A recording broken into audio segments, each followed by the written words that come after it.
pendapat kewangan. Okay, comprehensive of profit and loss account and the statement of financial position. So dua benda ini adalah sangat penting. Anda kena tahu ini dua benda yang anda kena prepare ni. So biasanya bila melibatkan final assessment on business accounting course, so at the end of this courses you should be able to prepare on the comprehensive of profit and loss account and the statement of financial position. So hari ni kita akan pergi dulu secara mendalam, secara surface dulu apa yang perlu ada. Cara nak buat tu kita akan go through from week to week. So daripada one slide to another slide lah. Okay, dia real slide in this topic. Alright. Okay. Bila disebut penyata pendapatan ataupun financial statement, okay, penyata pendapatan, okay, income statement. Okay, sebelum tu, ini dah masuk kepada subtopik tu kan. Okay, saya pergi kepada slide yang sebelumnya. Bila disebut financial statement consists of two. Okay, awak kena faham dua istilah. Ada satu financial statement, lagi satu income statement. Okay, so sekarang kalau saya sebut financial statement consists of two. Okay, financial statement consists of two, which is statement of comprehensive profit and loss account, and then the second is statement of financial position. Alright, this is the financial statement. Okay, kalau disebut income statement, okay, income statement consists of two, which is account perdagangan and then account untung rugi. Apakah nama lain kepada penyata pendapatan? Nama lain kepada penyata pendapatan adalah account perdagangan untung rugi ataupun statement of comprehensive profit and loss account. Okay, saya harap kat situ anda jelas. So that dalam comprehensive of profit and loss, okay, ataupun nama lain bagi penyata pendapatan, dalam comprehensive of profit and loss account, dia akan ada dua part, which is the first is the account perdagangan, lagi satu adalah account untung rugi. Apakah beza di antara akaun perdagangan dan akaun untung rugi? Okay, the component yang berada di bawah akaun perdagangan adalah jualan bersih dan kos jualan. So benda yang komponen yang perlu ada ni anda perlu hafal. Tak ada cara lain. Okay, tak ada cara lain. Sebab dalam final assessment ataupun dalam awak buat quiz dan sebagainya tak akan ada bagi format. Okay, so awak kena ingat format. Jadi saya akan pancarkan format dia, tapi yang pasti anda kena tahu apakah komponen-komponen yang perlu ada dalam akaun perdagangan tersebut. Okay, sebagai contoh, sebagai contoh kita ada jualan bersih dan kos jualan. Okay, ada dua Okay, itu adalah akaun perdagangan. So at the end lepas awak masuk jualan bersih, awak masuk kos jualan, dia akan dapat sama dengan untung kasar ataupun gross profit. Ini untuk akaun perdagangan. Okay. Tapi untuk akaun untung rugi pula, akaun untung rugi dia apa yang perlu ada dalam akaun untung rugi? Dia perlu ada hasil, dia perlu ada belanja. So dia adalah satu kitaran. Simpan dalam kepala anda, proses untuk menghasilkan penyata kewangan adalah satu kitaran. Apa makna kitaran? So jawapan yang anda dapat daripada akaun perdagangan ni kan, let's say akaun perdagangan ni anda dapat untung kasar. So untung kasar ni anda kena bawa masuk masa anda nak sediakan untung rugi. So let's say awak calculate untung kasar tu, awak dapat the wrong amount. Okay, amount yang tidak tepat. So dia akan efek kepada jawapan awak dalam akaun untung rugi yang awak akan sediakan. Okay, akaun untung rugi, dalam akaun untung rugi dia ada hasil, dia ada belanja. Apa itu hasil, apa itu belanja, kita akan tengok sekejap lagi. Tapi hasil daripada akaun untung rugi ini, bila kita dah bawa masuk untung kasar tadi kan, letak kat atas, kita dah tambah dengan hasil, kita tolak dengan belanja, kita akan dapat in term of untung bersih ataupun net profit. Itu cara dia. Okay, nanti kita akan tengok lagi. So, kita pergi kepada next slide, which is on the format for the account perdagangan untung rugi. Okay, awak boleh take note code. Akaun perdagangan untung rugi ni nama lain dia adalah comprehensive or profit and loss account. Tapi akaun perdagangan ni trading account lah ya. Dinamakan sebagai trading account. Okay, awak boleh tengok untuk this, jangan nak besarkan sikit. Alright, this is the format for the account perdagangan untuk komponen yang pertama. Tengok atas ni Cara dia adalah dalam awak nak menghasilkan penyata kewangan ini, benda yang paling penting adalah first kali adalah anda kena tahu apakah komponen-komponen yang berada dalam ni. Ni komponen jualan bersih. Komponen jualan bersih. Dia kena ada jualan, formula dia tolak pulangan jualan. So nak tak nak, you must remember the component of this account. So jualan tolak pulangan jualan, awak akan dapat jualan bersih. So komponen jualan bersih. Dan benda penting lagi dalam menghasilkan penyata perakaunan ini adalah awak kena pastikan awak letak di ruangan yang betul. Di ruang, dia ada 3 ruang, 1, 2, 3. Pastikan awak letak amount tersebut di ruangan yang betul, kerana kalau awak tersalah letak, awak akan tersalah tolak ataupun akan tersalah tambah. So dia akan menjejaskan jawapan awak lah. Dalam akaun ni dia sangat mudah nak dapat markah. At the same time dia juga sangat mudah untuk hilang markah. So kena hati-hati. Pertama sekali tadi kan, komponen yang pertama adalah jualan bersih. Jualan bersih consist of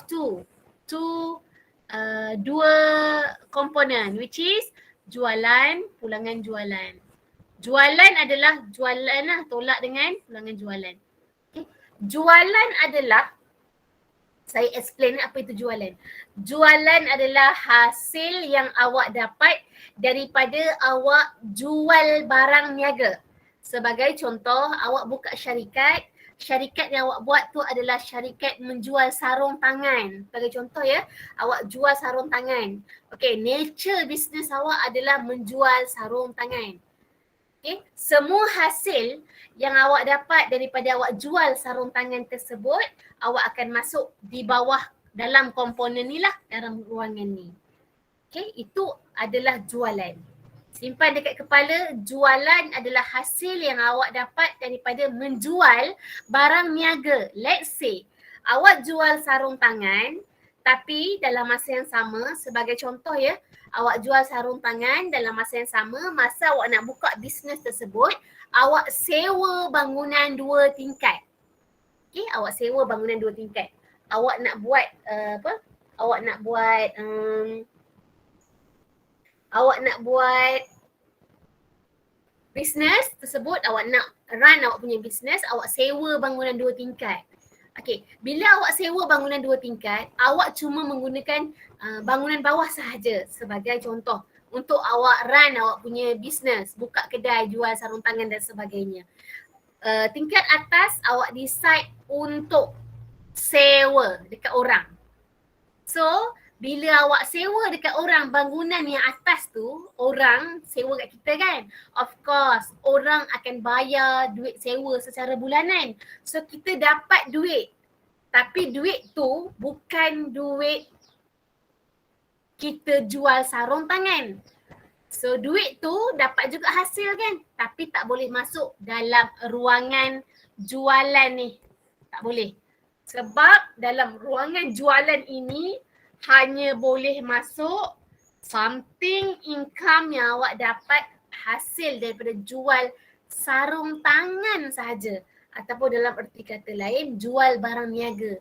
Sebagai contoh, awak berniaga burger, berniaga benjo, berniaga macam-macam lah yang berkaitan dengan burger, itu semua tu barang niaga. Contoh kan, kalau awak berniaga frozen food, jual makanan frozen kan sejuk beku, so maybe ayam sejuk beku, daging sejuk beku, semua yang berkaitan dia jadi barang niaga. Tapi kalau tiba-tiba awak dapat duit daripada sewa, dia tak masuk dalam jualan. So itu adalah benda yang sangat penting untuk anda faham. Okay, itu adalah jualan. Tolak pulangan jualan. Pulangan jualan ni apa? Pulangan jualan ni adalah satu-satu jualan yang awak jual pada orang, tiba-tiba dia ada defect kat mana-mana. Sebagai contoh, awak jual sarung tangan secara dekat orang lain, orang tu beli secara borong.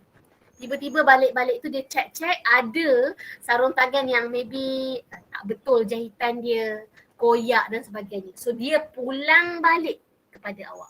Pulangan jualan. Okay, dalam akaun ni dia banyak term-term yang dia just sama je maksud dia. Tapi dia nak tricky awak. So untuk hari ni take note. Awak boleh cari sendiri tapi ada certain part saya akan bagi. Salah satu daripadanya adalah pulangan jualan. Pulangan jualan ini kadang-kadang diguna istilah pulangan masuk. Okay, dia guna kaedah pulangan masuk. Apa makna pulangan masuk? Ialah kan orang pulang masuk balik dalam store kita. Sebab barang itu adalah rosak kat mana-mana.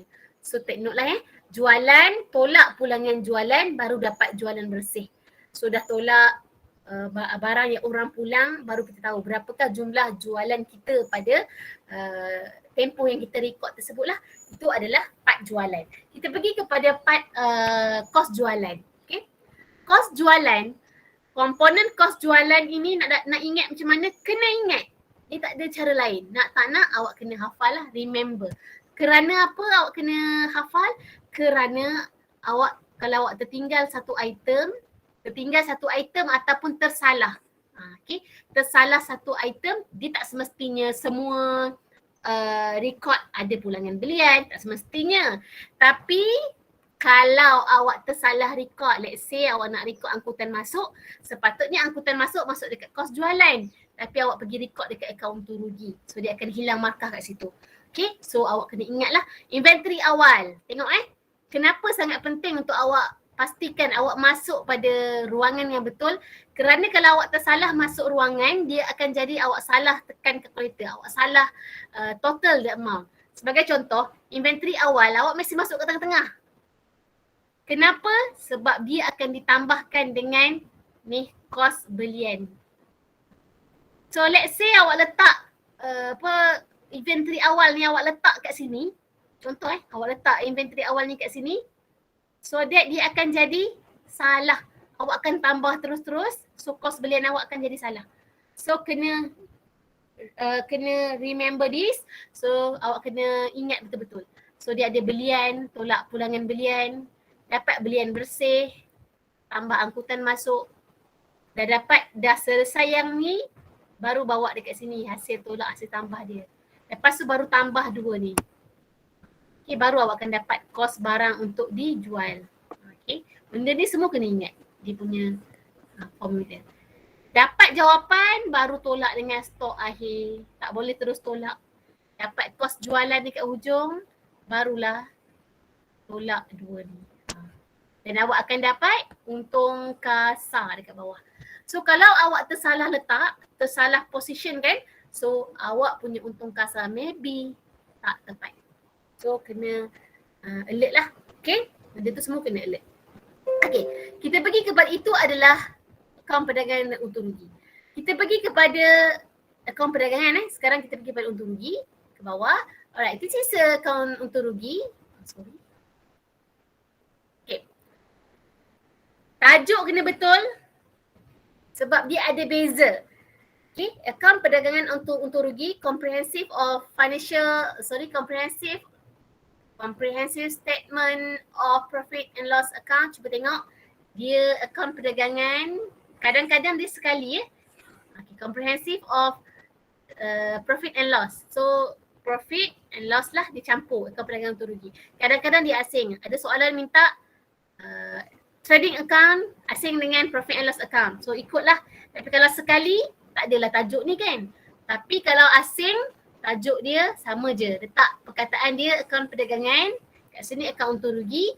Benda penting adalah bagi ni. Bagi ni adalah benda penting. Bagi tahun berapa.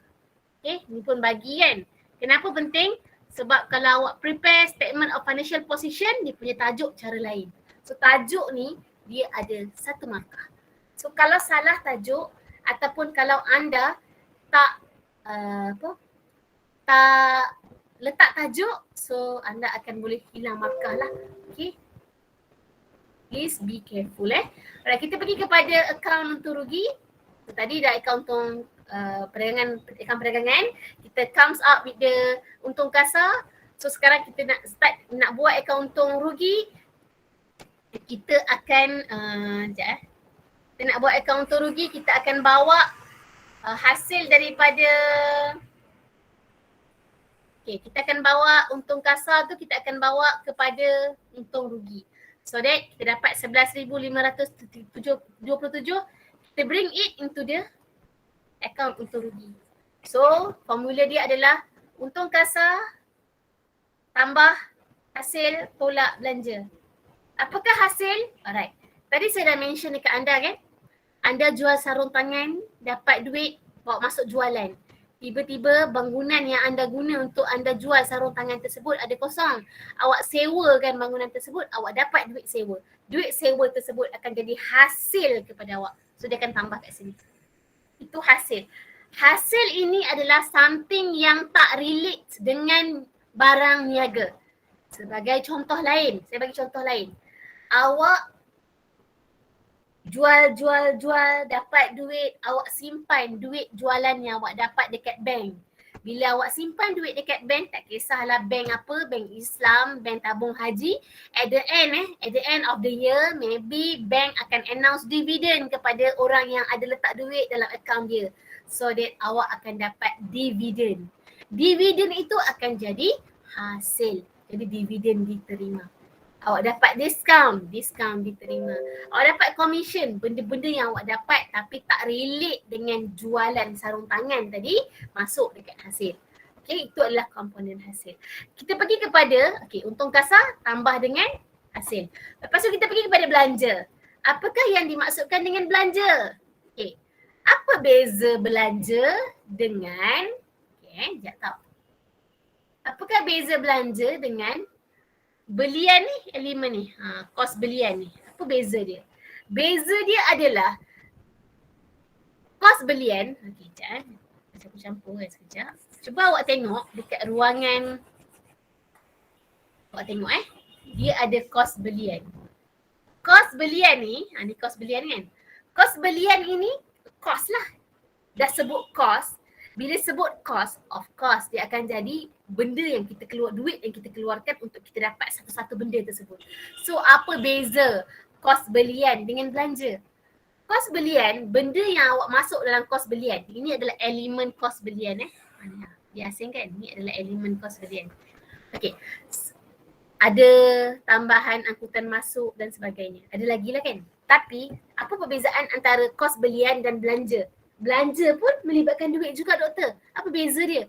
Beza antara dua ni adalah tadi kita dah tengok beza. Apa beza antara jualan dan hasil. Sekarang kita tengok apa beza belian dan belanja. Belian ini, kos belian adalah semua perbelanjaan. Semua perbelanjaan kan? Belanja kan? Tapi dengar baik-baik. Semua perbelanjaan yang anda libatkan untuk mendapatkan barang niaga yang anda nak jual dekat orang masuk dalam kos belian. Let's say awak nak jual sarung tangan. Awak bawa masuk sarung tangan daripada Thailand sebagai contoh. Masa awak masuk sarung tangan tersebut kan, nak bawa masuk sarung tangan kan. So awak nak beli daripada pemborong. Awak beli, awak akan keluarkan duit. Itu masuk dalam kos belian. Awak bayar upah lori. Lori nak bawa masuk awak punya barang tadi tu. Dia akan jadi kos belian. Itu angkutan masuk nak buat semua kos yang melibatkan nak dapat barang yang awak nak jual tu tadi. Awak beli ke orang kan? So itu semua akan masuk dalam akaun perdagangan. Tapi doktor, apa yang masuk bawah? Belanja. Belanja ni pula sesuatu belanja yang awak libatkan tapi tak berkaitan secara langsung dengan barang belian. Let's say awak tadi dah cakap kan, awak nak run business, awak sewa bangunan daripada orang. Awak sewa bangunan 2 tingkat daripada orang. Awak guna yang bawah, tingkat bawah. So awak sewa ke orang, awak kena bayar. Kena keluar duit. Awak kena belanjakan duit awak untuk bayar sewa. Itu masuk dalam sewa lah. Dia jadi sewa diberi. Kita bayar ke orang. Belanja ni dia punya perkataan belakang dia adalah diberi. Tapi let's say, tadi saya dah cakap kan, tiba-tiba tingkat atas kita tak guna. So kita sewakan dekat orang. Kita pula yang terima sewa. Dia masuk dalam hasil. Itu adalah situasi dia. Okay, contoh lain. Kadar bayaran. Kadar bayaran ni contoh kepada bayar bil elektrik, bayar bil elektrik dengan bil api sama lah kan. Bil elektrik, bil air, bil internet dan sebagainya. Okay, kita yang keluarkan duit. Belanjakan duit untuk semua tu. Bayar gaji pekerja, kita keluarkan duit. Tapi dia tak berkaitan dengan kita bawa masuk barang untuk kita jual tu. Itu kalau bawa masuk berkaitan dengan barang yang kita bawa masuk tadi, dia masuk dalam akaun perdagangan, tak masuk dalam belanja. Contoh seterusnya, faedah atas pinjaman. Sebagai contoh kalau kita buat pinjaman dekat bank, kita pinjam 10,000, of course dia akan ada faedah yang kita kena bayar, faedah lebih. Itu dalam konteks lain adalah macam yuran lah maksudnya, ataupun fee yang lain untuk kita sebab kita pinjam kan, so kita yang bayar, so itu faedah atas pinjaman. Kita yang bayar adalah belanja, tapi kena tengok benda yang kita bayar tu terlibat secara langsung dalam barang yang kita jual ataupun tidak. Kalau terlibat secara langsung, masuk dalam kos belian ataupun akaun perdagangan. Tapi kalau tak terlibat secara langsung, masuk dalam belanja, akaun untung rugi. This is on the belanja. So untung kasar tambah hasil, tolak belanja. So ingat tempat letak dia kena tepat supaya anda tahu kat mana nak tambah, kat mana nak tolak, dan kita akan comes out with the net profit. Untung bersih. Itu adalah komponen hasil dan komponen belanja. So seterusnya, slide seterusnya, on the what are the meaning of jualan bersih. So saya dah pun explain dekat anda. Kos jualan saya dah explain tadi sekali dalam formula. Okay, apakah makna hasil? Saya dah explain tadi, so anda boleh baca balik untuk anda faham. And then kita go through to the penyata kedudukan kewangan. Statement of financial position. Okay, statement of financial position dia ada 5 komponen dalam statement of financial position.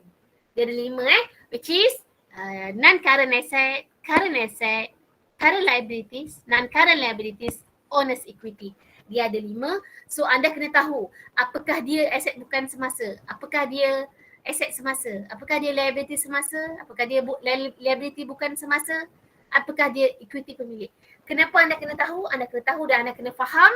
Anda kena faham kelima-lima item, kelima-lima komponen besar dalam penyata kedudukan kewangan, dan anda juga kena tahu kolom mana nak masuk. Itulah benda yang penting juga.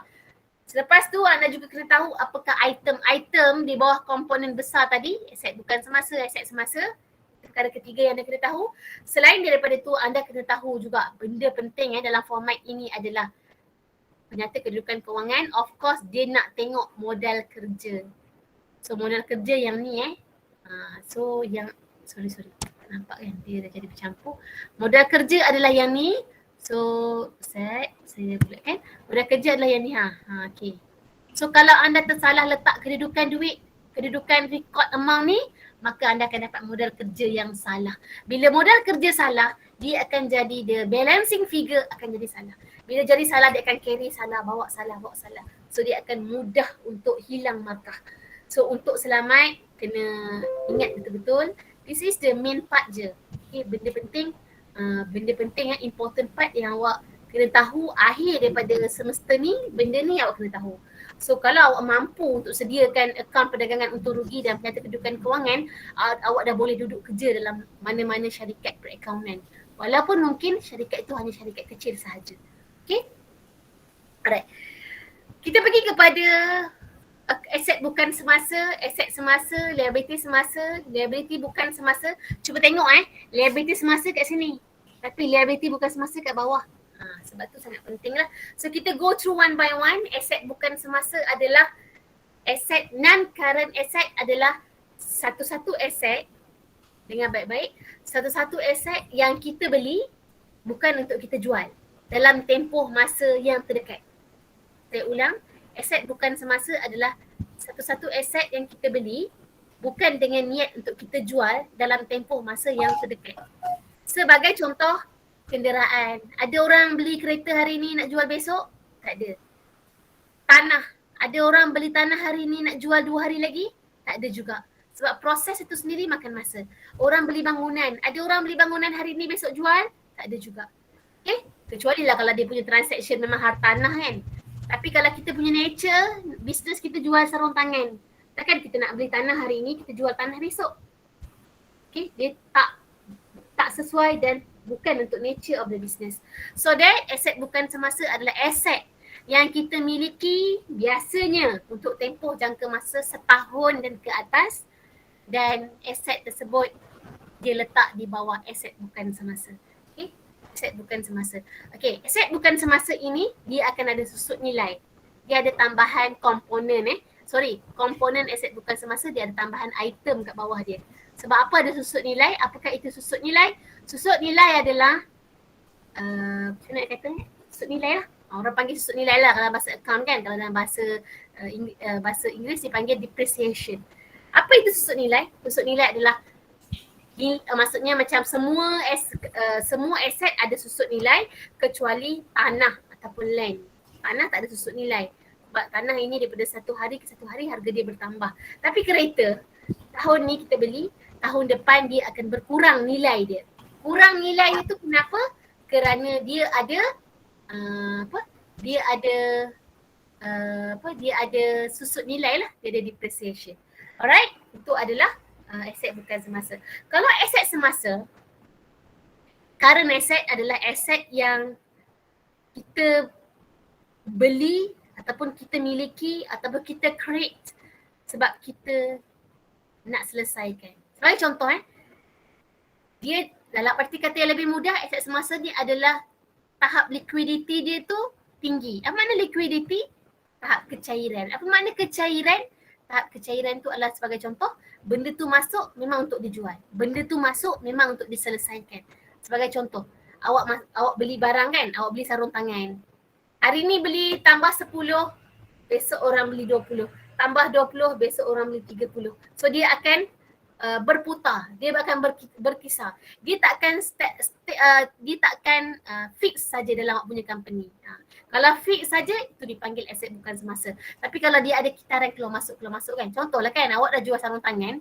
Of course lah, awak masuk 100, orang beli 50. Besok top up 20, orang beli lagi. So dia keluar masuk. Sama juga dengan akaun belum terima. Akaun belum terima ini adalah, apa makna akaun belum terima? Akaun belum terima adalah orang beli dengan kita secara accrual basis, secara hutang. Okay? Secara hutang. Okay? So, mungkin awak boleh cari akaun belum terima ni penghutang ke pemihutang. Okay, penghutang ke pemihutang. So boleh carilah. Okay, tapi akaun belum terima adalah orang yang berhutang dengan kita. Okay, and then bank macam biasalah kan. Kadang-kadang kita keluarkan cash, kita masuk cash. Bank ni adalah duit yang berada di bank kita. Tunai adalah duit yang berada di tangan kita. Okay, itu adalah aset bukan semasa. Pergi kepada liability semasa. Okay, liability ni consists of two, which is current liabilities and non-current liabilities ataupun long-term liabilities. Okay, liability, sebut liability. Dia relate dengan kita punya tanggungan. Okay, berapa jumlah tanggungan kita.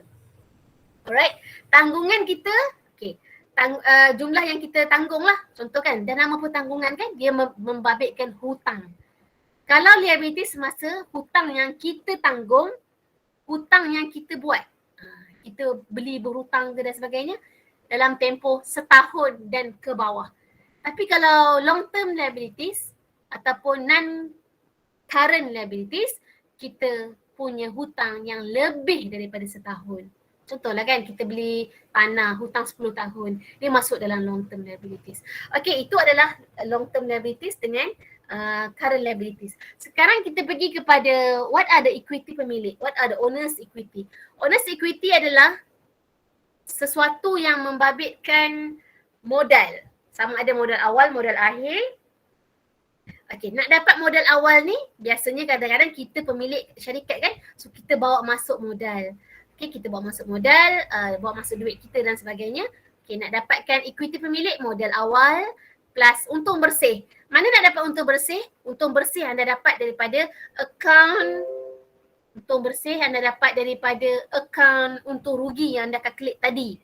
Okay, so anda akan dapat amount tu, so anda akan tolak ambilan baru dapat modal akhir. So modal akhir ni kena calculate lah. Alright, and then awak akan dapat the same figure as amount yang perlu dibalancekan lah, equation yang seimbang. Okay, antara atas dengan bawah. Let's say awak tersalah masuk kan, ada item kat sini awak masuk kat bawah ni. Dia akan jadi maybe tak seimbang ataupun maybe imbang tapi salah. So benda yang perlu anda simpan dalam kepala adalah balancing figure. Kalau kita equal, itu tak bermakna totally right. Tapi kalau dah memang tak balance dan memang menunjukkan bahawa awak punya account ada salah dekat mana-mana. Okay, harap memberi penjelasan lah kepada awak. Nanti saya buka kepada soalan. Okay, so we go to the next slide. So saya tak perlu explain lagi. So saya dah perlu explain tadi. So this is the ni adalah right, sekejap summarize from the accounting financial statement tadi. Penyata kewangan consists of two. Ada statement of comprehensive profit and loss account, statement of financial position, akaun perdagangan untung rugi. Ada komponen jualan, tolak kos jualan, tambah hasil, tolak belanja. Lepas tu penyata kedudukan kewangan ada asset, asset consists of two, liability also consists of two, and then equity pemilik ada satu. Okay. This is the hasil. Hasil ada hasil operasi. Hasil bukan operasi, boleh tengok balik. Tadi saya dah explain on the operasi dengan hasil bukan operasi. Hasil yang melibatkan penerimaan wang.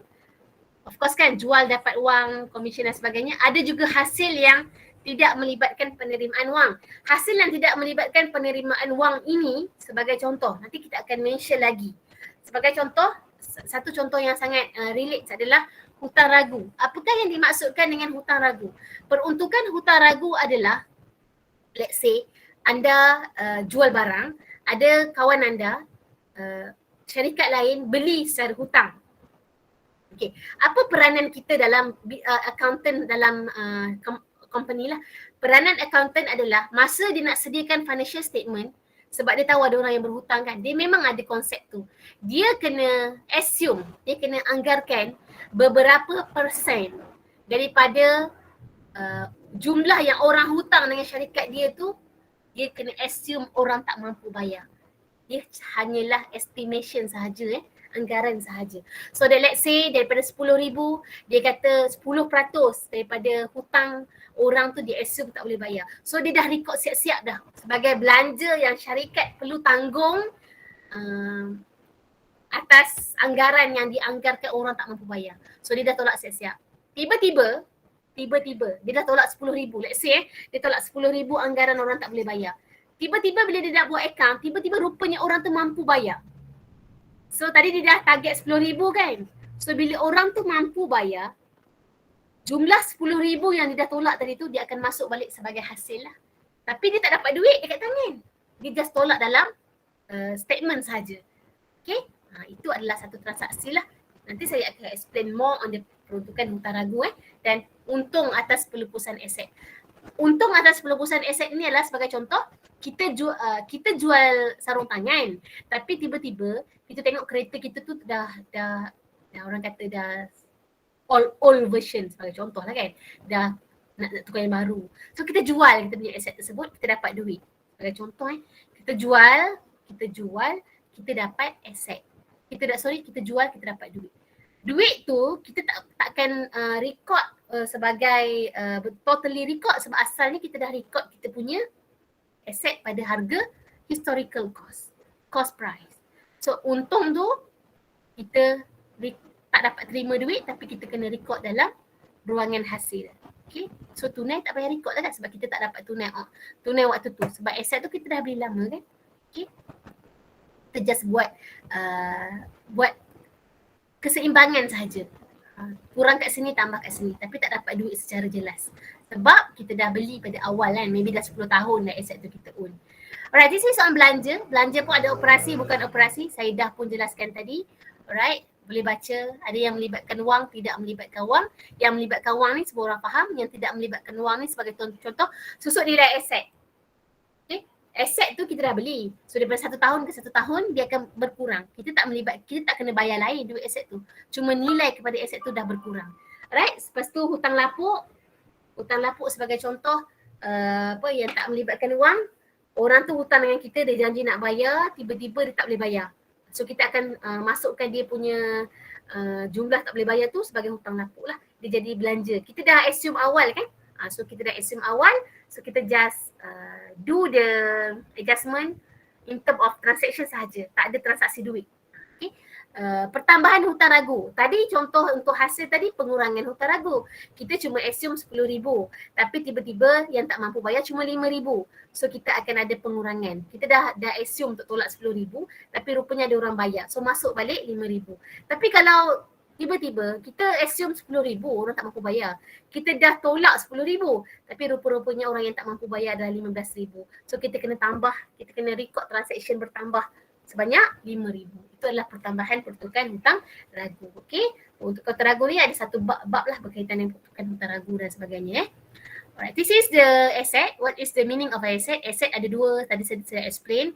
Current asset, non-current asset. Awak boleh tengok kepada situasi-situasi tersebut.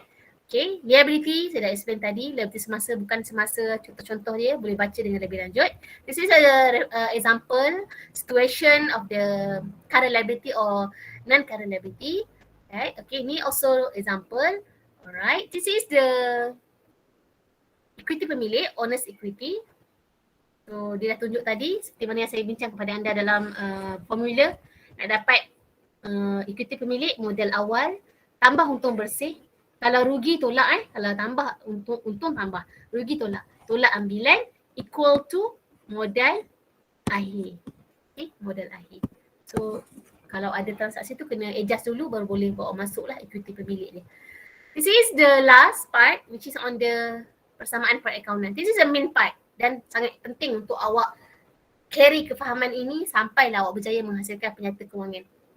Alright. Persamaan perakaunan. Benda penting debit side and credit side. Macam mana nak assume dia debit side and credit side? Ini adalah kefahaman yang awak kena simpan. Ada simbol sama dengan adalah pemisah. Untuk bagi tahu kepada awak bahawa okay, this is a debit side. This is a credit side. Apa pentingnya awak tahu debit side and credit side? Pentingnya untuk awak tahu debit side and credit side adalah sesuatu yang aset. So awak kena tahu apa itu aset kan? Tadi dah tahu komponen-komponen dalam aset. Kenapa penting kena tahu benda ni? Pentingnya adalah satu-satu transaksi yang menambahkan aset. Aset benda ni adalah simbol tambah. Aset bertambah sebelah debit. Aset bertambah sebelah debit. Liability dan equity pemilik bertambah sebelah debit. Okay, ini untuk awak ingat yang sebelah debit. Dua-dua bertambah. So, yang berkurang sebelah mana? Contoh, awak record aset, awak nak record aset tu berkurang. Sebagai contoh, awak nak record, okay, kita pergi dulu kepada contoh nak record aset bertambah. Sebagai contoh, awak jual barang niaga, jual sarung tangan. Apa yang awak kena record dalam debit side, apa yang awak kena record dalam credit side. So, masa nak record, awak kena fikir, masa nak record transaksi ni, awak kena fikir, apa yang bertambah buat dekat debit. Apa yang berkurang buat kat kredit. Okay, mula-mula kena ingat benda ni, satu. Yang kedua, benda ni. Cara fikir dia adalah, apa yang bertambah kat sebelah debit. Apa yang berkurang tak sebelah kredit. Okay, satu contoh. Saya nak tunjuk contoh aset bertambah. Okay. Kita jual jual. Okay. Kita jual. Sekejap Okay, aset bertambah. Sebagai contoh, kita beli aset. Kita tak ada kereta. Dalam company kita tak ada kereta. Kita tambah. Kita beli kereta. So that sebelum ni tak ada kereta. So sekarang ada kereta. Kereta tu adalah aset. Kereta adalah aset. Okay. Kereta adalah aset. So aset bertambah. Aset bertambah sebelah mana? Debit. Ini debit. Aset sebelah debit. So debit, aset. Aset tu apa? Nanti kita tulis lah kan? Kita tulis kereta. Okay. Bila kita bertambah aset, bertambah kereta, apa yang berkurang? Berkurang duit. Yang kurang ikut sebelah kredit. Apa yang berkurang? Duit. Duit tu apa? Duit tu aset. Aset bertambah sebelah debit. Tapi aset dia akan berkurang bila dia sebelah kredit. Ni awak kena ingat. Awak takkan jumpa kat mana-mana. Ini sharing saya secara overview. So kredit, cash. Okay, kredit cash. Sama juga cara fikir untuk sebelah kredit ni. Sebelah credit side. Okay. Awak boleh praktis sampai ke bawah. Contoh. Ini credit side. Bertambah. Liability bertambah sebelah kredit. Bertambah sebelah kredit. Equity pemilik bertambah sebelah kredit. Sebagai contoh. Okay. Sebagai contoh. Liability bertambah. Orang beli dengan kita secara hutang. Orang beli dengan kita. Sorry. Liability kita beli dengan orang sebab liability tanggungan kita kan. Kita beli dengan orang secara hutang. Of course. Beli secara hutang. Sebelum ni kita tak ada hutang. Kita beli secara hutang. Dia menambahkan hutang kita. Hutang apa dia? Hutang liability. Hutang meningkat sebelah mana? Hutang meningkat sebelah kredit. So kena record sebelah kredit. Account belum bayar. Okay, account belum bayar. So apa yang debit? So apa yang debit ni kita beli secara hutang. So yang debit ni apa barang yang kita beli? Kita beli aset, kita beli barang niaga, kita beli inventory, kita beli sarung tangan. Sebagai contoh ya, sarung tangan. Sarung tangan ni aset. Kenapa? Dia inventory kita. Inventory adalah aset. Aset meningkat sebelah mana? Meningkat sebelah debit. So letak kat sini debit.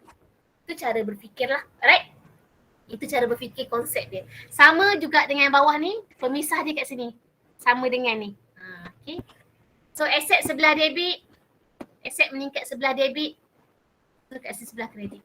So ini adalah persamaan yang dikembangkan. Aset sama dengan liability sama dekat atas. Equity pemilik nak dapat macam mana? Tadi dah ajar kan? Modal awal tambah untung bersih, kalau rugi tolak rugi bersih. Itu pecahan dia.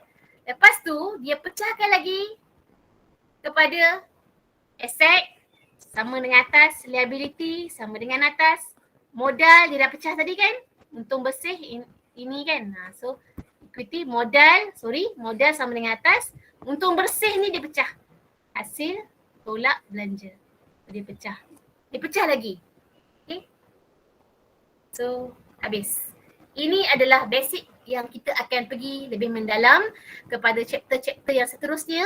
Tapi walaupun dia basic, tapi awak kena pastikan basic ini awak faham. Sebab next time saya akan go through kepada transaction, macam mana nak record transaksi-transaksi. So kita akan tengoklah awak dah kena belajar cara berfikir satu-satu transaksi tersebut. Alright, saya rasa cukup dulu untuk hari ini. Subtopik yang perlu dijelaskan kepada anda naik turun kepada satu-satu situasi. So kita cuma berbaki 2 minit. Saya buka kepada soalan kalau anda nak tanya.